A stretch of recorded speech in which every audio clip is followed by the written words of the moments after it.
नमस्कार दोस्तों, ओयो आज दुनिया के सबसे बड़े होटल नेटवर्क ब्रांडों में से एक बन गया है। ओयो के आज 44,000 से ज्यादा होटल हैं और 1.2 मिलियन से ज्यादा कमरे हैं। ओयो अपने आप के जरिए कुछ ही सेकंड में कमरे बुक करने की सुविधा देता है। कहते हैं शिक्षा और ज्ञान दो ऐसी चीजें हैं जो किसी भी आम इंसान को खास बनाने के लिए काफी है। और दोस्तों ऐसा ही होता है जब 16 नवंबर 1993 को उड़ीसा में मरिवाड़ी परिवार में रितेश अग्रवाल का जन्म होता है। रितेश के माता पिता चाहते थे कि उनका बेटा अच्छी एजुकेशन हासिल करे, लेकिन रितेश अपने माता पिता के सपने को उलटकर एंटरप्रेन्योर बनने की सपना देख रहे थे। रितेश ने अपनी दीदी से एक शब्द सुना था, एंटरप्रेन्योर। वहाँ तब छोटे थे, मतलब समझ नहीं पाए इसका, लेकिन शब्द इतना कूल लगा कि उन्होंने एंटरप्रेन्योर बनना तय कर लिया। कब कैसे किस फील्ड में यहाँ नहीं पता, बस बनना है यहाँ पता था। रितेश कुछ अलग करना चाहते थे। स्कूल में जब गर्मियों की छुट्टियां होती तो वो छोटे मोटे काम करते, कभी सिम कार्ड बेचते तो कभी कुछ। इससे जो पैसे मिलते उससे वो कभी कभी घूमने निकल जाते, लेकिन अगर घर परिवार के साथ रहते तो बहुत घूमना भी मुमकिन नहीं था। इसलिए वहाँ उड़ीसा से बाहर निकलना चाहते थे। उन्होंने हाई स्कूल को पास किया और अपने माता पिता को मनाया और इंजीनियरिंग की तैयारी करने कोटा चले गए। रितेश के लिए घर से दूर जाना जैकपॉट निकालने जैसा था।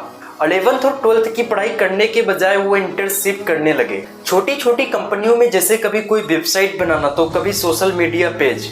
इससे जो स्टाइपेंड मिलती उससे वो आसपास घूमने चले जाते। होटल इंडस्ट्री उन्हें कुछ कुछ समझ आने लगी थी। कोटा में 2 साल बीत गए। रितेश अग्रवाल अब दिल्ली में थे। दिल्ली में उन्होंने एक कॉलेज में दाखिला लिया, लेकिन सिर्फ 3 दिनों के लिए गए। पूरा समय वहाँ घूमते रहते, कभी उत्तराखंड तो कभी हिमाचल। इस दौरान उन्होंने महसूस किया इन जगहों पर रहने की जगहें बहुत महंगी हैं और जो सस्ती है उन तक आम लोगों की पहुँच नहीं। उस समय इंटरनेट पर इन जगहों के बारे में बहुत डिटेल भी नहीं था और यहीं से रितेश को एक विचार आया। उन्होंने एक वेबसाइट बनाई और कम फेमस लेकिन अच्छे होटलों को लिस्ट करना स्टार्ट किया और एक तरह से ट्रेवल गाइड बन गए वो।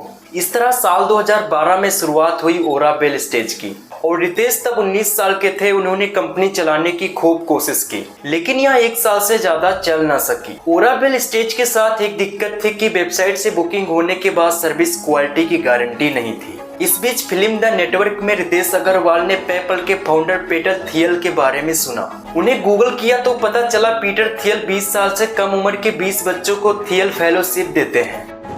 थियल फेलोशिप $100,000 का ग्रांट होता है, जो उन युवाओं के लिए होता है जो कक्षा में बैठने के बजाय कोई नई चीजें बनाना चाहते हैं। आज के हिसाब से देखें तो करीब 80 लाख रुपए अपने ओरिजिनल आइडिया बिजनेस को पिच करना होता है और एक शर्त भी थी, अगर फेलोशिप मिली तो कॉलेज छोड़ना होगा। रितेश ने जनवरी 2013 में उन्हें अपनी आइडिया पिच किया।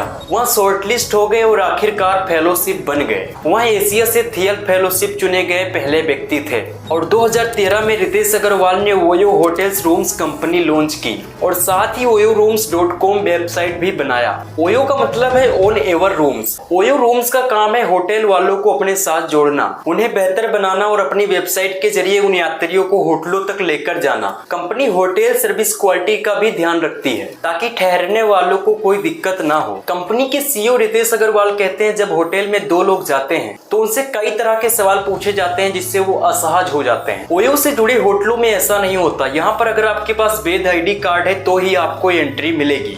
साल 2013 में गुड़गांव में एक होटल से कंपनी की शुरुआत हुई। रितेश ने होटल मालिक राजेश यादव से कहा था कि एक बार आप ओयो पर भरोसा करके देखिए, मैं आपका होटल सर्टिफाई करूंगा। जिनका गेस्ट हाउस था गुड़गांव में, मैंने उन्हें कहा कि राजेश यादव जी, मुझे मौका दीजिए, आप इस गेस्ट हाउस में, आपकी ऑक्यूपेंसी 20% है, मैं इसे 80-90% कर दूंगा अगले 3-4 महीने में।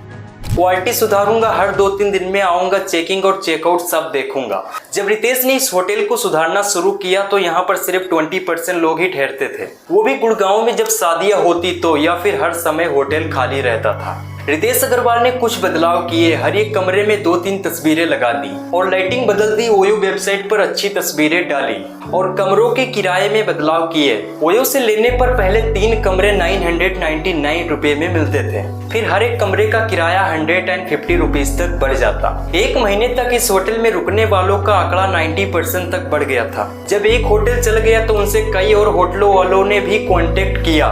कंपनी शुरू करने के करीब 6 महीने बाद उनके पास 2 गेस्ट हाउस थे। फिर उन्होंने अपने साथ अभिनव सिन्हा को जोड़ा और उन्हें चीफ ऑपरेटिंग ऑफिसर बनाया। उसके बाद अगले ही 2 महीने में 20 होटल और जुड़ गए। इसके 2 साल बाद 2015 तक कंपनी 100 शहरों तक फैल गई थी और 10,000 से ज्यादा रूम्स थे। इसी साल ओयो ने अपना ऐप भी लॉन्च किया और 2016 आते आते ओयो में करीब 10 लाख लोग चेक इन कर चुके थे। ओयो कंपनी अपनी शुरुआती की दौर में थी और अपने आप को लगातार सुधार रही थी और वो साल 2016 में डायनामिक प्राइसिंग लेकर आई, यानी कमरे का किराया तय करने का हक सिर्फ कंपनी को नहीं रह गई, अब मालिक भी तय करके कंपनी को बता सकते थे। ऐसा इसलिए किया गया क्योंकि हर राज्य में अलग अलग त्योहार मनाए जाते हैं और स्पेशल इवेंट होते हैं। खास राज्यों में कभी होटलों की डिमांड ज्यादा बढ़ जाती है, इससे पीक टाइम होटल महंगा मिलता और बाकी समय रिलेटिवली सस्ता।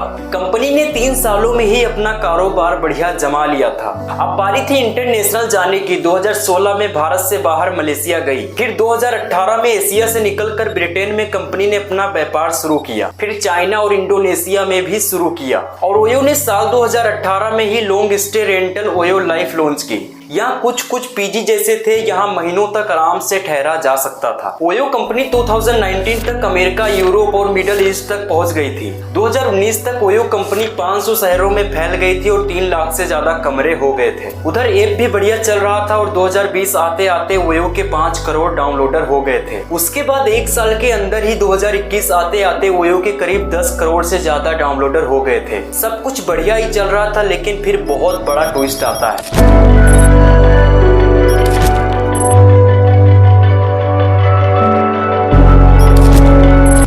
बढ़ती तो रही, लेकिन ओयो रूम्स बदनाम होने लगे। कोई ओयो जाने की बात करता तो वो 2 लोग शारीरिक संबंध से जुड़ा ही होता।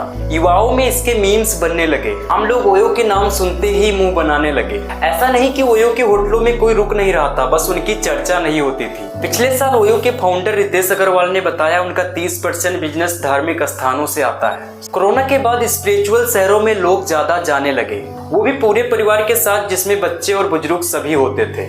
यही नहीं, इस साल 9 वर्ष पर ओयो होटल ने पिछले 5 सालों से भी ज्यादा होटलों की बुकिंग की थी, जिसमें 4.5 लाख लोगों ने कमरे बुक किए थे। और दिलचस्प बात तो ये थी, होटल बुकिंग करने में वाराणसी सबसे आगे थी और उसके पीछे गोवा।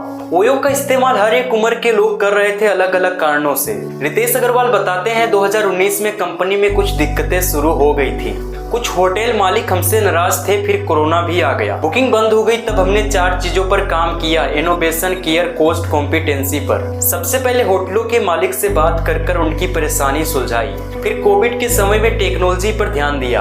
आज 85% ग्राहक पोर्ट्स पर समस्या बताते हैं और 30 सेकंड में निदान भी पा जाते हैं। कोरोना काल में जो व्यक्ति बाहर से आता तो उसे 15 दिन के लिए क्वारंटाइन होना होता था। ओयो ने इस मौके का फायदा उठाया और अपने होटलों में कमरों की कीमत 50% कम कर दी।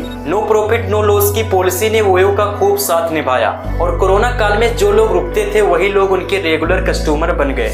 आज दुनिया के 35 देशों में ओयो के 1.5 लाख से ज्यादा की प्रॉपर्टी है। वही कंपनी की वैल्यू $10 अरब है और रितेश अग्रवाल को फोर्ब्स की 30 अंडर 30 एशिया लिस्ट में भी शामिल किया गया था। वहीं हुरन रिच में भी उन्हें सबसे कम उम्र का अरबपति भी कहा गया था। रितेश अक्सर अपने इंटरव्यू में कहते हैं, यहाँ एक धारणा है कि एंटरप्रेन्योर बनना है तो IIT या IIM से पढ़ा होना जरूरी है, जबकि आपके बैकग्राउंड से कोई फर्क नहीं पड़ता। फर्क सिर्फ इससे पड़ता है आप में कोई काम सीखने की हिम्मत है या नहीं, और दूसरा आप जमीन पर काम करने के लिए तैयार हैं या नहीं।